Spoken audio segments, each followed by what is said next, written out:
4892 പേർക്കാണ് ഇന്ന് കോവിഡ് സ്ഥിരീകരിച്ചത്. കഴിഞ്ഞ ദിവസങ്ങളിൽ ഉണ്ടായ മരണങ്ങൾ 16 എണ്ണം കോവിഡ് മൂലമാണെന്ന് സ്ഥിരീകരിച്ചിട്ടുണ്ട്. 60,803 പേരാണ് നിലവിൽ ചികിത്സയിലുള്ളത്. 4,497 പേർക്കും സമ്പർക്കം മൂലമാണ് ഇന്ന് രോഗബാധയുണ്ടായത്. ഉറവിടമറിയാത്ത 281 പേരുണ്ട്. രോഗബാധ സ്ഥിരീകരിച്ചവരിൽ 24 പേർ ആരോഗ്യ പ്രവർത്തകരാണ്. കഴിഞ്ഞ 24 മണിക്കൂറിൽ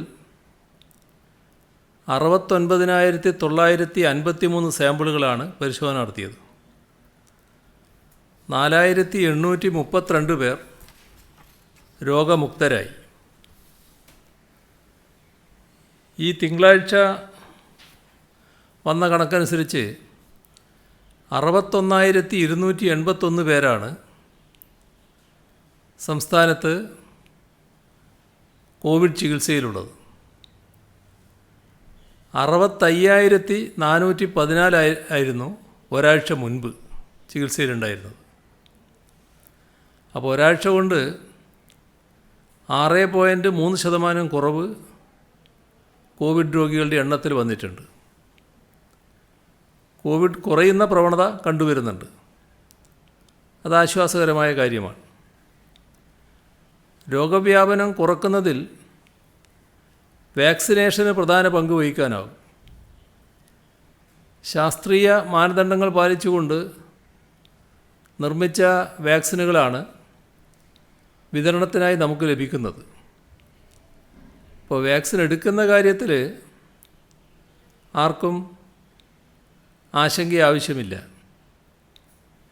ചില തെറ്റിദ്ധാരണ സൃഷ്ടിക്കാൻ പറ്റുന്ന പ്രചരണങ്ങൾ ഈ കാര്യത്തിൽ ഉണ്ടാകുന്നു. അത് ഒഴിവാക്കേണ്ടതാണ്. സമൂഹത്തിൻ്റെ സുരക്ഷയെ തുരങ്കം വെക്കുന്ന പ്രവർത്തനങ്ങൾ അനുവദിക്കാൻ സാധിക്കില്ല. കേരളത്തിൽ കോവിഡ് വൈറസിൻ്റെ പുതിയ ജനിതക വ്യതിയാനം വന്നിരിക്കുന്നു എന്ന വാർത്ത ഒരുതരം ആശങ്കാജനകമായ രീതിയിൽ ചില മാധ്യമങ്ങൾ റിപ്പോർട്ട് ചെയ്തിട്ടുണ്ട്. വൈറസുകളിൽ ജനിതക വ്യതിയാനം വരുന്നത് സ്വാഭാവികമാണ്. ഒരു മഹാമാരിയുടെ പശ്ചാത്തലത്തിൽ അക്കാര്യം വളരെ ശ്രദ്ധയോടെ നിരീക്ഷിക്കേണ്ടതും പഠനവിധേയമാക്കേണ്ടതും അനിവാര്യമാണ്. അതുകൊണ്ട് തന്നെയാണ് കേരളത്തിൽ കോവിഡ് വൈറസുകളുടെ ജനിതക വ്യതിയാനം നമ്മൾ പഠനവിധേയമാക്കുന്നത്. അങ്ങനെ കൃത്യമായി വൈറസുകളെ നിരീക്ഷിച്ചു കൊണ്ടിരിക്കുന്ന സംസ്ഥാനം കേരളമാണ്. Institute of genomics and integrated biology എന്ന കേന്ദ്ര സർക്കാർ സ്ഥാപനവുമായി ചേർന്നാണ് ഈ പദ്ധതി നടപ്പാക്കുന്നത്. അതിനോടനുബന്ധിച്ച് കേരളത്തിലെ എല്ലാ ജില്ലകളിൽ നിന്നുമുള്ള സാമ്പിളുകൾ പരിശോധിക്കുന്നുണ്ട്. ജനിതക വ്യതിയാനങ്ങൾ അതിൻ്റെ ഭാഗമായി കണ്ടെത്തുകയും അവയുടെ സ്വഭാവത്തെക്കുറിച്ച് പഠിക്കുകയും ചെയ്യുന്നുണ്ട്. മേൽപ്പറഞ്ഞ ജനിതക വ്യതിയാനം ഏതെങ്കിലും തരത്തിൽ അപകടകരമായ സ്ഥിതി സൃഷ്ടിക്കുമെന്ന വിവരം ഔദ്യോഗികമായി ലഭിച്ചിട്ടില്ല. അതുമായി ബന്ധപ്പെട്ട പഠനങ്ങൾ പുരോഗമിക്കുന്നതേയുള്ളൂ എന്നാണ് മനസ്സിലാക്കാൻ സാധിച്ചത്. തീർത്തും അക്കാദമികമായ ഇത്തരം പഠനങ്ങളെക്കുറിച്ച് വാർത്ത നൽകുമ്പോൾ കൂടുതൽ അവധാനത കാണിക്കാൻ ശ്രദ്ധിക്കണം.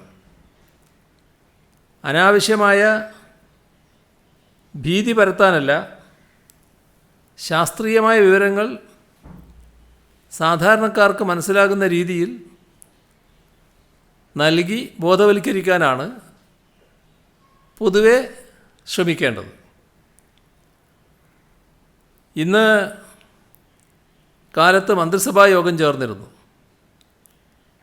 ഇതിൽ സംസ്ഥാനത്ത് വിവിധ വകുപ്പുകളിലായി 3051 തസ്തികകൾ സൃഷ്ടിക്കാൻ മന്ത്രിസഭാ യോഗം തീരുമാനിച്ചു. ഇതോടെ ഈ സർക്കാർ സൃഷ്ടിച്ച പുതിയ സ്ഥിരം തസ്തികകളുടെ എണ്ണം 30,000 കടന്നു. താൽക്കാലികമടക്കം അത് 500,000-ഓളമാണ്. ആരോഗ്യവകുപ്പിൽ 2027 തസ്തികകൾ സൃഷ്ടിക്കാനാണ് ഇന്ന് തീരുമാനിച്ചത്. ഇതിൽ 1200 തസ്തികകൾ ആരോഗ്യവകുപ്പ് ഡയറക്ടറുടെ കീഴിലും 527 എണ്ണം മെഡിക്കൽ എഡ്യൂക്കേഷൻ ഡയറക്ടറുടെ കീഴിലും 300 തസ്തികകൾ ആയുഷ് വകുപ്പിന് കീഴിലുമാണ്. ഇതിനു പുറമേയുമുണ്ട്. മലബാർ ക്യാൻസർ സെൻ്ററിൻ്റെ പ്രവർത്തനത്തിന് 33 തസ്തികകൾ അനുവദിച്ചിട്ടുണ്ട്. പുനലൂർ താലൂക്ക് ആശുപത്രിയുടെ പ്രവർത്തനം മെച്ചപ്പെടുത്തുന്നതിന് 17 തസ്തികകൾ തീരുമാനിച്ചിട്ടുണ്ട്. തിരുവനന്തപുരം മെഡിക്കൽ കോളേജിലെ SAT ആശുപത്രിയിൽ പീഡിയാട്രിക് ഗ്യാസ്ട്രോ എൻട്രോളജി യൂണിറ്റ് ആരംഭിക്കും. ഇതിന് 5 തസ്തികകൾ അനുവദിക്കുന്നുണ്ട്. 35 എയ്ഡഡ് ഹയർ സെക്കൻഡറി സ്കൂളുകൾക്ക് വേണ്ടി 151 പുതിയ തസ്തികകൾ പുതുതായി സൃഷ്ടിക്കും. ഇതിനു പുറമെ 24 HSST ജൂനിയർ തസ്തികകൾ അപ്ഗ്രേഡ് ചെയ്യും. തിരുവനന്തപുരം, വിയ്യൂർ, കണ്ണൂർ എന്നീ സെൻട്രൽ ജയിലുകളിൽ ക്ലിനിക്കൽ സൈക്കോളജിസ്റ്റിൻ്റെ ഓരോ തസ്തിക സൃഷ്ടിക്കും. 250 തടവുകാർ വരെയുള്ള ജയിലുകളിൽ കൗൺസിലറുടെ ഒരു തസ്തികയും പരമാവധി 5 തസ്തിക സൃഷ്ടിക്കും. പുതുതായി പ്രവർത്തനം ആരംഭിക്കുന്ന തവനൂർ സെൻട്രൽ ജയിലിൻ്റെ പ്രവർത്തനത്തിന് 161 തസ്തികകൾ സൃഷ്ടിക്കും. കേരള സംസ്ഥാനത്ത് നമ്മുടെ സംസ്ഥാന രൂപീകരണത്തിന് ശേഷം ആദ്യമായി ഉണ്ടാകുന്ന ഒരു സെൻട്രൽ ജയിലാണിത്. ബാക്കി സെൻട്രൽ ജയിലുകളൊക്കെ നേരത്തെ നമ്മുടെ നാട്ടിലുള്ളതാണ്. സെൻറ്റർ ഫോർ കണ്ടിന്യൂയിങ് എഡ്യൂക്കേഷനിൽ 22 തസ്തികകൾ, വിവിധ അറബിക് എയ്ഡഡ് കോളേജുകളിൽ 54 അധ്യാപക തസ്തികകൾ, സർക്കാർ സംഗീത കോളേജുകളിൽ 14 ജൂനിയർ ലെക്ചറർ, 3 ലെക്ചറർ തസ്തികകൾ. തൃശ്ശൂർ ജില്ലയിലെ Mannuthy state bio control lab പ്രവർത്തനത്തിന് 9 സ്ഥിരം തൊഴിലാളികളുടെ തസ്തിക. ഇവയെല്ലാം തീരുമാനിച്ചിട്ടുണ്ട്. Kerala university of fisheries and ocean സ്റ്റഡീസിൽ 30 അനധ്യാപക തസ്തികകൾ സൃഷ്ടിക്കും. ഇതിൽ 24 എണ്ണം പുതിയ തസ്തികകളാണ്. 6 തസ്തികകൾ റീഡെസിഗ്നേറ്റ് ചെയ്യും. കോഴിക്കോട് ഗവൺമെൻറ് ഫിസിക്കൽ എഡ്യൂക്കേഷൻ കോളേജിൽ 7 അസിസ്റ്റൻറ്റ് പ്രൊഫസർ തസ്തികയും പുതുതായി ആരംഭിച്ച 28 സർക്കാർ ആർട്സ് ആൻഡ് സയൻസ് കോളേജുകളിൽ 100 അനധ്യാപക തസ്തികകളും സൃഷ്ടിക്കും. അഗ്നിരക്ഷാ വകുപ്പിന് കീഴിൽ താനൂർ, പട്ടാമ്പി, കോങ്ങാട്, കൊല്ലങ്കോട്, കല്ലമ്പലം എന്നിവിടങ്ങളിൽ പുതിയ ഫയർ സ്റ്റേഷനുകൾ ആരംഭിക്കുന്നതിന് 65 തസ്തികകൾ സൃഷ്ടിക്കും. ഉള്ളൂർ, മാവൂർ, ചീമേനി, പനമരം, വൈത്തിരി, രാജാക്കാട്, ആറന്മുള, പാലോട്, നേര്യമംഗലം ഇവിടങ്ങളിൽ ഫയർ സ്റ്റേഷൻ ആരംഭിക്കുന്നതിന് തത്വത്തിൽ അനുമതി നൽകുന്നു. മികച്ച കായിക താരങ്ങൾക്ക് സർക്കാർ സർവീസിൽ നിയമനം നൽകുന്നതിനുള്ള പദ്ധതി പ്രകാരം 249 ഒഴിവുകളിലേക്ക് നിയമനത്തിന് അപേക്ഷ ക്ഷണിക്കാൻ തീരുമാനിച്ചു. കോഴിക്കോട് കോർപ്പറേഷനിൽ 2ാം ഗ്രേഡ് ജൂനിയർ ഹെൽത്ത് ഇൻസ്പെക്ടർമാരുടെ 20 തസ്തികകൾ സൃഷ്ടിക്കും. കോടതി ഭാഷ മലയാളമാക്കുന്നതിന് മുൻസിഫ് മജിസ്ട്രേറ്റ് കോടതികളിൽ മലയാളം പരിഭാഷകരുടെ 50 തസ്തികകൾ സൃഷ്ടിക്കും. അഹാഡ്സ് നിർത്തലാക്കുന്നതുവരെ ജോലിയിൽ തുടർന്ന ആദിവാസി വിഭാഗത്തിൽപ്പെട്ട 32 സാക്ഷരതാ ഇൻസ്പെക്ടർമാർക്ക് അവരുടെ യോഗ്യതക്കനുസരിച്ച് സൂപ്പർ ന്യൂമറി തസ്തികകൾ സൃഷ്ടിച്ച് വനം വകുപ്പിലും തദ്ദേശ സ്വയംഭരണ വകുപ്പിലും നിയമനം നൽകും. ഇതോടൊപ്പം ട്രാക്കോ കേബിൾ കമ്പനിയിലെ മാനേജീരിയൽ ഉദ്യോഗസ്ഥരുടെ ശമ്പളം പരിഷ്കരിക്കാൻ തീരുമാനിച്ചു. 1939 Madras public health act, 1955 Travancore Cochin public health ആക്റ്റും ഏകീകരിച്ചുകൊണ്ട് കേരള പൊതുജനാരോഗ്യ നിയമം നടപ്പിലാക്കുന്നതിന് ഓർഡിനൻസ് പുറപ്പെടുവിക്കാൻ ഗവർണറോട് ശുപാർശ ചെയ്യാൻ തീരുമാനിച്ചു. 1953 ട്രാവൻകൂർ കൊച്ചിൻ മെഡിക്കൽ പ്രാക്ടീഷണേഴ്സ് ആക്റ്റും 1914 മദ്രാസ് മെഡിക്കൽ രജിസ്ട്രേഷൻ ആക്റ്റും ഏകീകരിച്ചുകൊണ്ട് കേരള മെഡിക്കൽ പ്രാക്ടീഷണേഴ്സ് ആക്ട് നടപ്പാക്കുന്നതിന് ഓർഡിനൻസ് പുറപ്പെടുവിക്കാൻ ഗവർണറോട് ശുപാർശ ചെയ്യാൻ തീരുമാനിച്ചു. കേരള മത്സ്യത്തൊഴിലാളി കടാശ്വാസ കമ്മീഷൻ്റെ കാലാവധി 2021 മാർച്ച് 28 മുതൽ 6 മാസത്തേക്ക് ദീർഘിപ്പിക്കും. കേരള അഡ്വക്കേറ്റ് ക്ലാർക്ക് ക്ഷേമനിധിയിൽ അംഗമായ അഭിഭാഷക ക്ലാർക്കുമാരുടെ പ്രതിമാസ പെൻഷൻ 600 രൂപയിൽ നിന്ന് 2000 രൂപയായി വർദ്ധിപ്പിക്കുന്നതിന് ക്ഷേമനിധി ചട്ടങ്ങളിൽ ഭേദഗതി വരുത്താൻ തീരുമാനിച്ചു. വിരമിക്കൽ ആനുകൂല്യം 3 ലക്ഷം രൂപയിൽ നിന്ന് 4 ലക്ഷം രൂപയായി ഉയർത്തും. പുനരുപയോഗ ഊർജം സംബന്ധിച്ച ദേശീയ സംസ്ഥാന നയങ്ങൾക്കനുസൃതമായി അനർട്ട് പുനഃസംഘടിപ്പിക്കാനുള്ള നിർദ്ദേശം മന്ത്രിസഭ അംഗീകരിച്ചു. ഇതിനാവശ്യമായ തസ്തികകൾ സൃഷ്ടിക്കും. വനിതാ വികസന കോർപ്പറേഷനിൽ ജീവനക്കാരുടെ വിരമിക്കൽ പ്രായം 58 ഉയർത്താൻ തീരുമാനിച്ചു.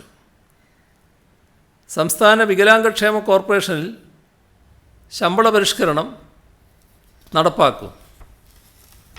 ദുരന്താഘാത സാധ്യത സംബന്ധിച്ച വ്യവസ്ഥകൾ ഉൾപ്പെടുത്തി 2016 നഗര ഗ്രാമാസൂത്രണ ആക്ട് ഭേദഗതി ചെയ്യുന്നതിന് ഓർഡിനൻസ് പുറപ്പെടുവിക്കാൻ ഗവർണറോട് ശുപാർശ ചെയ്യാൻ തീരുമാനിച്ചു. സംസ്ഥാനത്തെ സ്റ്റേജ് കാരേജുകളുടെയും കോൺട്രാക്ട് കാരേജുകളുടെയും 2021 ജനുവരി 1 ആരംഭിച്ച ത്രൈമാസ വാഹന നികുതി പൂർണ്ണമായും ഒഴിവാക്കാൻ തീരുമാനിച്ചു. കോവിഡ് മഹാമാരിയുടെ പശ്ചാത്തലത്തിലാണ് ഈ തീരുമാനം. കേരളത്തിൽ കാർഷിക സംസ്കാരത്തിൻ്റെ ഭാഗമായ കാളപൂട്ട്, കന്നുപൂട്ട്, മരവടി, ഉഴവ് മത്സരങ്ങൾ തുറന്നു നടത്തുന്നതിന് കേന്ദ്ര നിയമമായ prevention of cruelty to animals ആക്റ്റിൽ ഭേദഗതി വരുത്തിയ prevention of cruelty to animals Kerala ഭേദഗതി ബിൽ മന്ത്രിസഭ അംഗീകരിച്ചു. ഇത് ഓർഡിനൻസായി വിളംബരം ചെയ്യാൻ ഗവർണറോട് ശുപാർശ ചെയ്യാൻ തീരുമാനിച്ചു. കോവിഡ് മൂലം പ്രതിസന്ധിയിലായ IT കമ്പനികളെ സഹായിക്കുന്നതിന് സർക്കാർ IT പാർക്കുകളിൽ 25,000 ചതുരശ്ര അടി വരെ സ്ഥലം ഉപയോഗിക്കുന്ന കമ്പനികൾക്ക് 2020 ഏപ്രിൽ മെയ് ജൂൺ മാസങ്ങളിലെ വാടകയിൽ 10,000 ചതുരശ്ര അടി വരെയുള്ള സ്ഥലത്തിൻ്റെ വാടക ഒഴിവാക്കും. ബാക്കി സ്ഥലത്തിൻ്റെ വാടകയ്ക്ക് 2020 ഏപ്രിലിലെ ഉത്തരവ് പ്രകാരമുള്ള മൊറട്ടോറിയം ബാധകമായിരിക്കും. ഇതിനകം വാടക അടച്ചിട്ടുണ്ടെങ്കിൽ 2020-21 തുറന്നുള്ള മാസങ്ങളിൽ അത് ക്രമീകരിച്ചു കൊടുക്കും. 10,000 ചതുരശ്ര അടി വരെയുള്ള സ്ഥലത്ത് പ്രവർത്തിക്കുന്ന എല്ലാ സ്ഥാപനങ്ങൾക്കും 2020 ജൂലൈ മുതൽ ഡിസംബർ വരെയുള്ള വാടക എഴുതിത്തള്ളാൻ തീരുമാനിച്ചു. സർക്കാർ പാർക്കുകളിൽ പ്രവർത്തിക്കുന്ന കമ്പനികൾക്ക് 2020 ഏപ്രിലിൽ സർക്കാർ ഒരു പുനരുജ്ജീവന പാക്കേജ് നടപ്പാക്കിയിരുന്നു. അതിനു പുറമെയാണ് ഇപ്പോൾ അംഗീകരിച്ചിട്ടുള്ള ഇളവുകൾ. KSFE ജീവനക്കാരുടെ ശമ്പള പരിഷ്കരണം നടപ്പാക്കാൻ തീരുമാനിച്ചു. 2017 ആഗസ്റ്റ് 1 മുതൽ ഇതിന് പ്രാബല്യമുണ്ടാകും.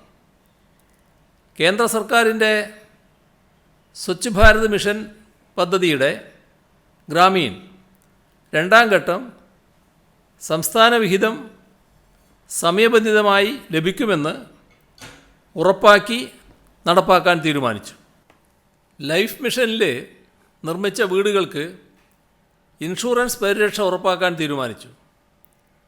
ഓരോ വീടിനും 4 ലക്ഷം രൂപ വരെ ഇൻഷുറൻസ് പരിരക്ഷ ലഭിക്കും. സംസ്ഥാന ഇൻഷുറൻസ് വകുപ്പ് പൊതുമേഖലാ ഇൻഷുറൻസ് കമ്പനിയായ യുണൈറ്റഡ് ഇൻഷുറൻസ് കമ്പനിയുമായി ചേർന്നാണ് ഇത് നടപ്പാക്കുന്നത്. ആദ്യ 3 വർഷത്തേക്കുള്ള പ്രീമിയം സർക്കാർ അടക്കും. 2,50,547 വീടുകൾക്ക് 8,74,00,000 രൂപയാണ് 3 വർഷത്തേക്ക് പ്രീമിയമായി വരുന്നത്. 3 വർഷത്തിന് ശേഷം ഗുണഭോക്താവിന് നേരിട്ട് ഇൻഷുറൻസ് പുതുക്കാം. ലൈഫ് മിഷനിൽ 3ാം ഘട്ടത്തിലെയും എഡീഷണൽ ലീസ്റ്റിലെയും ഗുണഭോക്താക്കൾക്ക് വീട് നിർമ്മിക്കുന്നതിന് ഹഡ്കോയിൽ നിന്ന് 1,500 കോടി രൂപ വായ്പയെടുക്കുന്നതിന് അനുമതി നൽകാൻ തീരുമാനിച്ചു. പാലക്കാട് ജില്ലയിൽ അട്ടപ്പാടി ആസ്ഥാനമായി ട്രൈബൽ താലൂക്ക് രൂപീകരിക്കും. ദീർഘകാലമായി കുടിശ്ശികയുള്ള മോട്ടോർ വാഹന നികുതി തവണകളായി അടക്കുന്നതിന് അനുമതി നൽകും.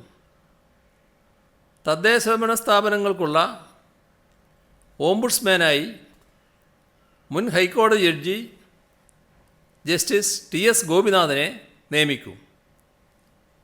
കിഫ്ബി വായ്പ ലഭ്യമാക്കി KSRTC നിരത്തിലിറക്കുന്ന പുതിയ ബസ്സുകൾ ഓടിക്കുന്നതിനായി KSRTC സ്വിഫ്റ്റ് എന്ന സ്വതന്ത്ര കമ്പനി രൂപീകരിക്കുന്നതിന് തീരുമാനിച്ചു. മറ്റൊരു കാര്യം പറയാനുള്ളത്, ആർദ്രം പദ്ധതിയുടെ ഭാഗമായി സംസ്ഥാനത്ത് 64 പ്രാഥമികാരോഗ്യ കേന്ദ്രങ്ങൾ കൂടി കുടുംബാരോഗ്യ കേന്ദ്രങ്ങളായി എന്നതാണ്. ആർദ്രത്തിൻ്റെ ആദ്യഘട്ടം 170 പ്രാഥമികാരോഗ്യ കേന്ദ്രങ്ങളെയും 2ാം ഘട്ടത്തിൽ 504 പ്രാഥമികാരോഗ്യ കേന്ദ്രങ്ങളെയുമാണ് കുടുംബാരോഗ്യ കേന്ദ്രമാക്കി ഉയർത്താൻ സർക്കാർ തീരുമാനിച്ചത്. അതിൽ 461 കേന്ദ്രങ്ങൾ കുടുംബാരോഗ്യ കേന്ദ്രങ്ങളായി മാറിക്കഴിഞ്ഞു. മൂന്നാം ഘട്ടത്തിൽ 212 പ്രാഥമികാരോഗ്യ കേന്ദ്രങ്ങളെ കുടുംബാരോഗ്യ കേന്ദ്രങ്ങളാക്കി ഉയർത്തുന്നതിനുള്ള നടപടികൾ പുരോഗമിക്കുകയാണ്. വൈകാതെ അതും പൂർത്തിയാക്കാനാവും. അതോടെ സംസ്ഥാനത്ത് മുഴുവൻ പ്രാഥമികാരോഗ്യ കേന്ദ്രങ്ങളും വിപുലമായ സൗകര്യങ്ങളോടെ കുടുംബാരോഗ്യ കേന്ദ്രങ്ങളായി മാറും. നമ്മുടെ സംസ്ഥാനത്ത് IT മേഖലയിൽ വലിയ വികസന പ്രവർത്തനങ്ങൾക്കാണ് തുടക്കം കുറിച്ചിട്ടുള്ളത്. IT പാർക്കുകളിൽ 1 കോടി ചതുരശ്ര അടി സ്ഥലസൗകര്യം ഏർപ്പെടുത്താനുള്ള പ്രവർത്തനങ്ങൾ ലക്ഷ്യത്തോടടുക്കുകയാണ്. ടെക്നോ പാർക്കിൽ 3ാം ഘട്ടത്തിൻ്റെയും 4ാം ഘട്ടത്തിൻ്റെയും വികസനം സാധ്യമാക്കാൻ കഴിഞ്ഞു എന്നതിൽ വലിയ സന്തോഷമുണ്ട്. ടെക്നോ പാർക്കിലെ 4ാം ഘട്ടമായ തിരുവനന്തപുരം പള്ളിപ്പുറം ടെക്നോ സിറ്റിയിലെ ആദ്യ കെട്ടിടം പ്രവർത്തനക്ഷമമായി. അതോടൊപ്പം ടെക്നോ സിറ്റിയിൽ 97 ഏക്കറിലായി 1500 കോടി മുതൽ മുടക്കിൽ ടാറ്റ കൺസൾട്ടൻസി സർവീസസിൻ്റെ IT ഹബ്ബ് യാഥാർത്ഥ്യമാവുകയാണ്. ബോസ്റ്റൺ ആസ്ഥാനമായ ടോറസ് അവരുടെ പ്രവർത്തന വിപുലീകരണത്തിൻ്റെ ഭാഗമായി തിരുവനന്തപുരം ടെക്നോ പാർക്കിൽ എത്തിയത് കേരളത്തിൻ്റെ IT വ്യവസായത്തിന് വലിയ നേട്ടമാണ്. ടോറസ് ബിൽഡിങ്ങിൻ്റെ ഉദ്ഘാടനം ഇന്ന് നിർവഹിച്ചു. 2018 നിർമ്മാണം ആരംഭിച്ച ഡോറസ് ഡൗൺ ടൗൺ പദ്ധതിക്ക് അനേകം പ്രതിസന്ധികൾ തരണം ചെയ്യേണ്ടതായി വന്നു. ഏകദേശം 1500 കോടി രൂപയുടെ നിക്ഷേപം ഉണ്ടാകുന്ന പദ്ധതിയാണ് ഡോറസ് ഡൗൺ ടൗൺ ട്രിവാൻഡ്രം. 20 ഏക്കറിൽ 50 ലക്ഷം ചതുരശ്ര അടി ബിൽറ്റപ്പ് ഏരിയയിൽ വരുന്ന പദ്ധതിയുടെ പൂർത്തീകരണത്തോടെ 40,000 പേർക്ക് നേരിട്ടും 70,000 പേർക്കല്ലാതെയും സംസ്ഥാനത്ത് തൊഴിൽ ലഭിക്കും. പൊതുമേഖലയിൽ പ്രവർത്തിക്കുന്ന രാജ്യത്തെ ആദ്യ ഡിഫൻസ് പാർക്കിൻ്റെ ഉദ്ഘാടനവും ഇന്ന് നടന്നു. 130 കോടി 94 ലക്ഷം രൂപ ചെലവിൽ നിർമ്മിച്ചിട്ടുള്ള ഈ പദ്ധതിയിൽ 50 കോടി രൂപ കേന്ദ്ര സഹായമാണ്. കിൻഫ്രയുടെ നിയന്ത്രണത്തിലുള്ള 60 ഏക്കർ ഭൂമിയിലാണ് ഡിഫൻസ് പാർക്ക് നിർമ്മിച്ചിട്ടുള്ളത്. പ്രതിരോധ സേനയ്ക്ക് ആവശ്യമുള്ള ഉപകരണങ്ങളും അനുബന്ധ ഘടകങ്ങളുമാണ് ഇവിടെ പ്രധാനമായും നിർമ്മിക്കുക. എയർക്രാഫ്റ്റ് ഘടകങ്ങൾ, പ്രതിരോധ നേവിഗേഷൻ ഉൽപ്പന്നങ്ങൾ, കപ്പലിൻ്റെ ഭാഗങ്ങൾ, പ്രതിരോധവുമായി ബന്ധപ്പെട്ട IT ഇലക്ട്രോണിക് സംവിധാനങ്ങൾ, മൈക്രോ സാറ്റലൈറ്റ്, തന്ത്രപ്രധാനമായ ആശയവിനിമയ സംവിധാനങ്ങൾ, സംരക്ഷണ വസ്ത്രങ്ങൾ തുടങ്ങിയവയെല്ലാം ഇതിലുൾപ്പെടും. സംരംഭകർക്കായി അതിവിപുലവും അത്യാധുനികവുമായ സംവിധാനങ്ങളാണ് ഡിഫൻസ് പാർക്കിൽ ഒരുക്കിയിട്ടുള്ളത്. വ്യവസായികൾക്ക് 30 വർഷത്തേക്ക് ഇവിടെ നിന്ന് ഭൂമി പാട്ടത്തിൽ ലഭിക്കും. അത് 90 വർഷം വരെ പുതുക്കുന്നതിനുള്ള വ്യവസ്ഥയുണ്ട്.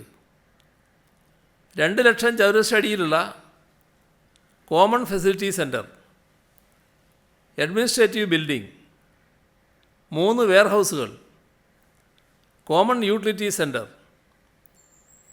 കോൺഫറൻസ് റൂമുകൾ, ഇതിനെല്ലാം പുറമെ ആഭ്യന്തര റോഡ് ശൃംഖല, വിപുലമായ പാർക്കിംഗ് ഏരിയ, ചുറ്റുമതിൽ, സെക്യൂരിറ്റി സംവിധാനം ഇവയെല്ലാം സജ്ജമാക്കിയിട്ടുണ്ട്.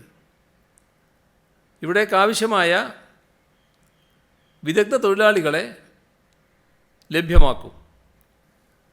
ഇവിടെ സജ്ജമാക്കിയിട്ടുള്ള വിപുലമായ സംവിധാനങ്ങളിൽ ആകൃഷ്ടരായി നിരവധി കമ്പനികൾ ഡിഫൻസ് പാർക്കുമായി സഹകരിക്കാൻ മുന്നോട്ട് വരുന്നുണ്ട്. മറ്റൊരു കാര്യം അറിയിക്കാനുള്ളത്, അഴിമതി തുടച്ചു നീക്കുക എന്നത് സർക്കാരിൻ്റെ പ്രഖ്യാപിത നയമാണ്. അതിനാൽ ഒരു ചുവടുവെപ്പ് കൂടി നടത്തുകയാണ്. നേരത്തെ പറഞ്ഞ കാര്യമാണ്, ജനങ്ങളുടെ പങ്കാളിത്തത്തോടു കൂടി അഴിമതി മുക്ത കേരളം എന്താണ് ലക്ഷ്യം വെക്കുന്നത്. അതിനായി അഴിമതി സംബന്ധിച്ച വിവരങ്ങൾ ജനങ്ങൾക്ക് തെളിവുകൾ സഹിതം നൽകാനായി ഒരു വെബ്സൈറ്റ് ആരംഭിക്കുമെന്ന് കഴിഞ്ഞ ദിവസം അറിയിച്ചിരുന്നു. ജനജാഗ്രത എന്നാണ് വെബ്സൈറ്റിൻ്റെ പേര്. വെബ്സൈറ്റിൻ്റെ പേര് നിർദ്ദേശിക്കാൻ പൊതുജനങ്ങളോട് അഭ്യർത്ഥിച്ചിരുന്നു. 740ഓളം വ്യക്തികൾ പേരുകൾ നിർദ്ദേശിക്കുകയുണ്ടായി. അതിൽ നിന്നാണ് ജനജാഗ്രത എന്ന പേര് തിരഞ്ഞെടുത്തത്. 7 പേർ ജനജാഗ്രത എന്ന പേർ നിർദ്ദേശിച്ചു.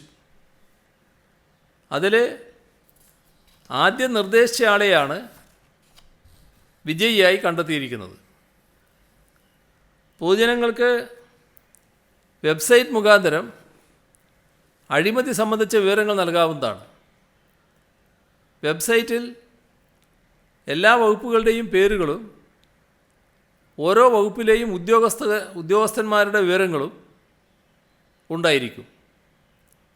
ഏത് വകുപ്പിൽ ഏത് ലെവലിൽ അഴിമതി നടന്നാലും ജനങ്ങൾക്കത് അറിയിക്കാൻ സാധിക്കും. അത്തരം വിവരങ്ങളുടെ അടിസ്ഥാനത്തിൽ അഴിമതിക്കെതിരെ ആദ്യഘട്ടത്തിൽ മുൻകരുതൽ നടപടികളും പിന്നീട് തെളിവുകളുടെ അടിസ്ഥാനത്തിൽ തുടർ നടപടികളും വേഗത്തിൽ സ്വീകരിക്കാൻ കഴിയും. സർക്കാർ ഉദ്യോഗസ്ഥർ പലപ്പോഴും ഭയക്കുന്നത് തങ്ങൾക്കെതിരെ മനഃപൂർവ്വം ചിലരെങ്കിലും വ്യാജ അഴിമതി പരാതികൾ നൽകുന്നുവെന്നതാണ്. ഈ വെബ്സൈറ്റ് യാഥാർത്ഥ്യമാകുന്നതോടെ ആ ഭയം ഇല്ലാതാകും. യഥാർത്ഥ പരാതികളും വ്യാജ പരാതികളും തിരിച്ചറിയുന്ന തരത്തിലാണ് വെബ്സൈറ്റ് രൂപകൽപ്പന ചെയ്തിരിക്കുന്നത്. അതുകൊണ്ട് സത്യസന്ധമായി ജോലി ചെയ്യുന്ന സർക്കാർ ഉദ്യോഗസ്ഥർ ഭയക്കേണ്ടതില്ല. പൂർണ്ണമായി ജനങ്ങളുടെ പിന്തുണയോടുകൂടി മാത്രമേ ഈ പദ്ധതി വിജയത്തിലെത്തിക്കാനാവൂ. സ്മാർട്ട് ഫോൺ വഴി ഏതൊരാൾക്കും അഴിമതി മുക്ത കേരളത്തിനായി ഇടപെടാനാകും. യാത്ര ചെയ്യുന്ന സ്ത്രീകൾക്ക് വിശ്രമത്തിനും പ്രാഥമിക സൗകര്യങ്ങൾ നിർവഹിക്കുന്നതിനുമായി വഴിയോര വിശ്രമ കേന്ദ്രങ്ങളും ശുചിമുറികളും നിർമ്മിക്കുന്ന പദ്ധതി പുരോഗമിക്കുന്നുണ്ട്. നേരത്തെ പ്രഖ്യാപിച്ച 12 പദ്ധതിയുടെ ഭാഗമായാണ് അത് നടപ്പാക്കുന്നത്. ആദ്യഘട്ടത്തിൽ 1053 ശുചിമുറികളാണ് നിർമ്മിക്കുകയോ നവീകരിക്കുകയോ ചെയ്യുന്നത്. ഇതിൽ 721 എണ്ണത്തിൻ്റെ കരാർ നൽകിക്കഴിഞ്ഞു. അതിൽ തന്നെ 502 എണ്ണത്തിൻ്റെ നിർമ്മാണം ആരംഭിച്ചു.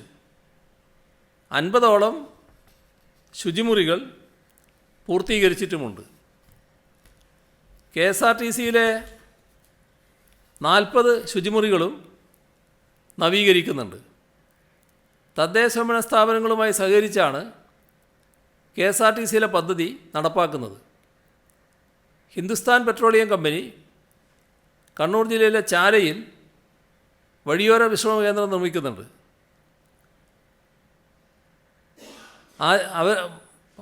വലിയ കാലതാമസമില്ലാതെ തന്നെ ആ പദ്ധതി പൂർത്തീകരിക്കാൻ അവർ ലക്ഷ്യമിടുന്നുണ്ട്.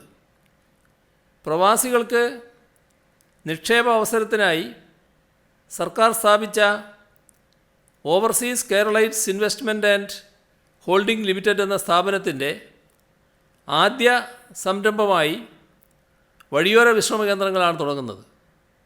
ഭക്ഷണശാലകൾ, വിനോദ കേന്ദ്രങ്ങൾ, വാഹന അറ്റകുറ്റപ്പണിക്കുള്ള ഇടം തുടങ്ങിയവയെല്ലാം ഉൾപ്പെടുന്നതാണ് ഈ പദ്ധതി. ഇത്രയും കാര്യങ്ങളാണ് ഇന്ന് പങ്കുവെക്കാനുള്ളത്.